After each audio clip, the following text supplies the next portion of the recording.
Hey, Jeff, looks like you're playing Top Fuel. Room, room, room. I sure am, or it should be cackle, cackle, cackle, cackle, cackle, cackle. All different noises. We're going to make all different noises with this thing. So it's been a little while since we had an update. It's been a couple of weeks, and things are moving forward. I know it doesn't seem like it, but they're moving forward. So what's the latest? Where are we at with this? So all the body's off. It's taken into somebody that's going to wrap it so we don't get it all scratched up. Okay. We got the tool trays all built for everything. We got underneath the car for the clutch. We got it for in front of the engine for the blower and the fuel pump and all that stuff. And then we got one that sits on the Enderley injector that we're going to switch to. Okay. Jacks are ordered. They still haven't come yet, but we got to weld tabs kind of in front of the tires here on the main frame rails. And then right up about front, over here. Yep, right about there. And then also up front, that should be hopefully next week, I'm hoping. Okay. But it depends when the jack gets here. Starter sitting up in front of the trailer. Nice. Did you plug it in yet? Nope, I didn't even do it yet. No. Okay, so we're but gonna have to make sure it meets up. It's an RCD, same as that bracket. I believe it's going to be just fine, but I haven't even been on it yet. I think that's it. You ordered Nitro? Yeah, Nitro's at my office. Yep. Okay. Yep. You 2 passed barrels. your FBI background check, did you? You know what? That's what they did tell me at the first thing. And then he started looking and he went, oh, they don't have that anymore. They got rid of that whole department that did that. Oh, nice. So there is no FBI background anymore. He said, just send me a picture of the car that you're going to use it in so I know you're not getting it to blow something up. Right. And I just got to keep that in my record so if I ever get checked. So that's what I ended up having to do. So, yep, it's there. Yep. All right, so we're moving forward slowly. We're getting there. These things take time, especially if you want to do them right, and we want to do this right. Yep. So, all right, whenever we talk about these cars, always in the comments, that's dangerous, that's crazy, you know, I wouldn't put my nuts on that thing. So, what I wanted to do, right, especially so now, we're sending you for the ride, okay? So I want to make sure that you understand everything, all of the possible liabilities. And okay, so here's the thing. My priority, anytime I screw around one of these cars, my priority is 25% get it down the track, 75% protect my driver, because none of this stuff is worth doing unless everybody goes home happy and healthy and safe and everything else. So that's number one priority. And because I've always considered it to be my number one priority, I've studied every incident having to do with one of these cars that's recorded that you can find information on. And what I want to do now is talk about some of those more notable incidents and talk about the liabilities. Exactly what do you have to watch out for driving one of these cars. So let's do this. Let me hand you the camera. Okay. Now, can you see over here? Oh, yeah. All right. So, first thing people talk about 100% of the time is, I'm not going to put my nuts on that thing, right? Talking about the rear end. Yeah. Okay, so there's his nuts, and here's the rear end. And people are like, oh my God, right? I would never do that. Okay, now for the record, there is not a single incident in the history of these cars, Slingshot dragsters, where a driver was injured by debris exiting the rear axle housing. This one here has a back brace, which most of these didn't. This one has a back brace like a door slammer rear end, which would offer a ton of protection if the ring gear was to try to, or chunks of the ring gear would have tried to come out the back. A lot of the cars back then only had they would add a strap, like a 3/16 chromoly strap over the ring gear just in case something came through. But there are no incidences of anybody ever being injured by an exploding rear end in one of these cars. That's exploding rear end. Now there is one well-known incident happening around, I guess it was 1962, early on in Slingshot Dragster development with Jack Chrisman, who you would know from Chrisman's Comet and all of that. So, here, give me the camera. So in the early days, these cars didn't have any sort of support for the pinion. And what happened was the mounting for the rear end broke. And when that happened, the rear end rotated and you could see where the snout of the rear end would end up if it was to rotate. So yeah, that was a particularly bad incident. But since then, every car built since then has some sort of pinion support, something to keep the rear end from rotating, and this one's got a pretty solid one. So we're not worried about the rear end. If anything, the position of the rear wheels or the rear tires on one of these cars makes them safer than any other type of race car. Remember, in a rear engine car, you're just tubing is all you have. On a Slingshot, you've got these big balloons on either side to absorb all sorts of energy. So that actually works, in the rear end being where it is, works in your favor. Now, let's talk about the fire, okay? Because fire is the other thing. People are like, oh my God, it's gonna explode and it's gonna cook me. No, the fire in a Slingshot Dragster, they look pretty severe, but generally speaking, they're not that bad. And the reason for that is because unlike a funny car, which has the engine in front of the driver, when these things explode, the liquids, which is the flammable part, are dispersed. Right? It takes longer to clean up a dragster explosion than it takes to clean up a funny car explosion, because funny cars keep the oil trail pretty narrow within the confines of the body, and dragsters spread them everywhere. So because of that, front engine dragster fires can look pretty crazy, but they're not that bad. They're not long in duration. And if the firewall is, the firewall, the motor plate and the tin around it is secure, the fire stays out of this part of the car and it just goes over on the top. There are plenty of old Slingshot Dragster drivers out there with raccoon eyes. That's just part of the thing, but it's not that bad. Fire fatalities, is only one fire fatality that I can think of off the top of my head. Like I said, I researched every incident that I could find information on, because you got to know why, what happened. So as far as fire fatalities, there's only one that I can think of that's attributed to fire, but it wasn't actually the cause. And that was John Mulligan, the zookeeper. So the situation with that was that they were running the car. The car was built for a 392, an early Chrysler like this one. And they were experimenting with a 426. So they would bounce between the 392 and the 426. They had the 426 in the car at the time of the incident, time of the fire.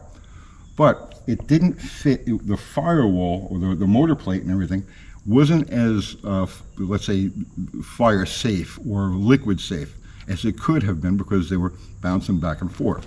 So when he had the fire at Indy, the fire, instead of being out, the liquids, the burning liquids, found their way into the cockpit. And at 200 miles an hour, you get a pretty good draft going on. So he got burned. It was second and third degree burns over a good portion of his body, but the burns didn't kill him. Actually, didn't have. It was the days before fireproof coverings on the belts, and the belts burned through. He ended up getting thrown out of the car at the end. In fact, he was joking around with, I think it was Tom McEwen in the hospital. He was up and walking around, and he says, "Yeah, I really like that car, right up to the point that it threw me on the ground." So, unfortunately, he died from infection 11 days after he was in the hospital. So it wasn't the fire that got him, it was the infection. It's one of those things that just happened. So fire is a problem, but it's not as big a deal as people think. It looks a lot more dramatic than it actually is. And we do have to get fireproof coverings for these belts. Clutch explosions. Everybody's, whoa, what happens when the clutch explodes? You die. Right now, it's not that bad. So you can see where Jeff's feet are here, okay? So here's your clutch, foot on the throttle, all right? So now if this clutch was to explode, and this one is in a current type of can, and it's secured by all of the fasteners and then some, if a clutch was to explode and come through this can, it will cut the car here, a foot in front of his feet. So that's not really an issue. Now, there were a lot of spectacular and notable clutch explosions, but it wasn't the clutch explosion that was really the problem. It was the construction of the car. So you look at Mike Sorokin's accident. So he died at OCIR in last day of 1967, driving Tony Waters' car. So he had a clutch explosion in that thing. And it wasn't the clutch explosion that got him, it was the way the car was constructed. Because when the clutch exploded and it cut the frame rails up here, it disturbed the integrity of the rest of the car. And so the rest of this crash structure broke away, and just his upper torso was protected by the main roll cage, and the rest of him wasn't. And so that's how, but that wasn't really the clutch explosion that got him, it was a cage failure. Garlitz's clutch explosion, the one that cut his car in half at Lyons, wasn't a clutch explosion. In fact, if you look at the pictures of the aftermath, the clutch is still bolted in the car, it's no problem. That was a transmission explosion. He was playing around with an experimental, I think it was B&J 2-speed, that used the planetary and band from a torque flight. And instead of it being applied hydraulically like it is in an automatic transmission, it was applied manually. Just you squeeze down on the band with a lever. Not that that had anything to do with the actual incident. But what happened was he had rolled the sprag, previous run or on the burnout, rolled the sprag, and then when he staged, the planetary, or the drum, sped up to 2.2 times engine RPM, so 7,000 RPM, almost 20,000 RPM, going through this drum and everything. When it exploded, it broke the car out right at his feet. So that would have been so this is reverser, and that B&J transmission would have been like right here where that band would have come through, so you could see where it would take off half your foot. So that was the circumstance with that. Interesting with that, at the time that he drew up the plans for his rear engine car while he was still in the hospital, there were guys like Bernie Schachtner and Dwayne Ong that were competing with rear engine cars. There had been lots of rear engine cars to that point, but Garlitz's innovation was to slow the steering down. Because when you move the driver from the back of the car, where you can see every little move that it makes, to the middle of the car, you don't get that sensation when the car starts to move out of the way. So that's why rear engine cars had developed a reputation of being, squirrely on the top end. So by slowing the steering down, you get that input, and instead of overcorrecting, you make a gradual correction, and the car does what it's supposed to do. So that was that. Other people have been killed, notable incidents in front engine cars. Sneaky Pete Robinson. Now there were no real details as to the actual cause of his demise. It's hard to come by. There was a problem in the front of the car, one of the front wheels. Either the bearing seized on it, on one of the front wheels, or the tube came out of the tire, and it steered the car into the guardrail. Now from that point, it's just a regular crash. In other words, it didn't matter if it was a front engine car or a rear engine car. But these things do have one vulnerability that's unique to a Slingshot dragster. Yeah, look at this. So you've got this great, huge energy absorbing crash structure in the front, and you have these big pillows protecting the driver from the side. And there is nothing back here. So if in the course of a crash you come into a hard contact with the back of the roll cage here, there's no protection. So it's rare that something like that could happen, but that's probably what happened. Now, a good example of how safe these cars are is Jim Nicole's explosion at Indy in 1970. That was that final round deal. It was on the Wide World of Sports, where the clutch exploded, cut the car in half. This is at 230 miles an hour. And the back section with him in it got launched over the guardrail into the boonies, and he got up out of that car and just walked away. Because all of this, the tires and the major crash structure stayed intact, and it was no big deal. But that's the thing with clutch explosions. It's more a problem for the integrity of the rest of the car than it is the actual clutch coming out of the car. What else was there? That's great. Well, I could probably sit here and rattle off 10,000 of these things. It's not the most pleasant stuff in the world, but if you're going to do this stuff and you're going to put somebody in this thing and send it, you have to know the details. What are the liabilities? What can get you? So, as I said, safety is number one. If he can't go home that night and sleep in his own bed, it just ain't worth doing. When you go home, forget about it. So That's fantastic. I mean, it helps me a lot because all those things, I didn't know all of that. I knew some of it, but not all of it, that's for sure. what questions do you have? Nothing. I'm working on getting all of my my fire suit, and I've discovered when you got a gut, it's hard to find one that fits decent, which comes with age. Everybody's got a gut these days. I got boots already that are SFI 20. Okay. Gloves, socks, the under pants and underwear, whatever, and the t-shirt. Ordered a suit. It's not right, but I'm probably gonna end up getting one made. It's not that much more money. I got a helmet, face mask, goggles. We were talking about one with a metal strap. I just Yes. can't find anything like that. So I'm hoping maybe I can wear it underneath and pull the helmet over it. I don't know. You could try maybe Simpson. They may have a fireproof something that I'll will look. go over. Yeah, I've been looking, but I haven't found anything yet. Yeah. But that's it. But that's what I want to have, everything that I can to protect myself as well. Right. So that's the other things that I did, and you helped me, figure all that stuff out. So I feel pretty confident. Dude, you look totally at home in This this thing thing. fits. I was amazed. So guys, I'm 5'6", okay? On a good day, 5'6" and a quarter. But at any rate, I was worried about this, and I finally got in it back when Tony came up, I think the first time.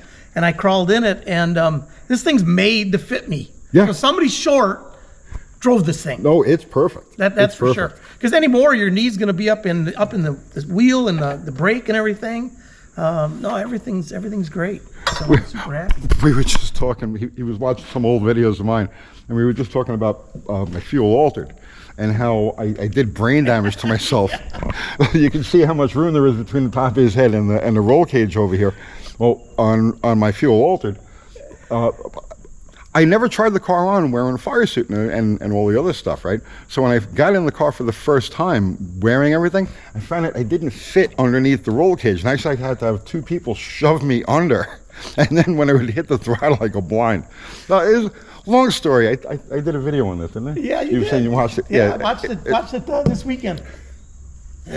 I don't belong in these. I'm one of those people, I got to stay away from that part of it. But I would never subject him to anything that I wouldn't do myself. So my wife, she said, I'd rather you don't drive that thing. I'd really rather you don't. She's let me do a lot of things, fast boats, fast airplanes, other fast cars, and she's always let me do everything. The only thing she asked me not to do is not ride motorcycles, which I don't ride motorcycles. I did when I was younger. But I told her, Tony, that's helping me. He's on this. We're good, and she's cool with it, but there's that She's fear cursing too. me out on her breath. No, she's not. She truly isn't. She truly isn't. She knows how I am, and I'm always kind of looking for the edge. I've parachuted, done all this different stuff, and this is one more adrenaline thing. I'm in my 60s. Do it now, or I'm never going to do it. That's it. So you can call it a bucket list, or you can just call it the next adventure. But I can't wait. I'm I call excited. it living the dream. There it is. It is. It's living the dream. You got it. Yep. All right, guys. So that's the update and all of the various things I know people ask about, and it's like, oh, they're so dangerous. And they're not that dangerous. It's not that bad. It just looks that way.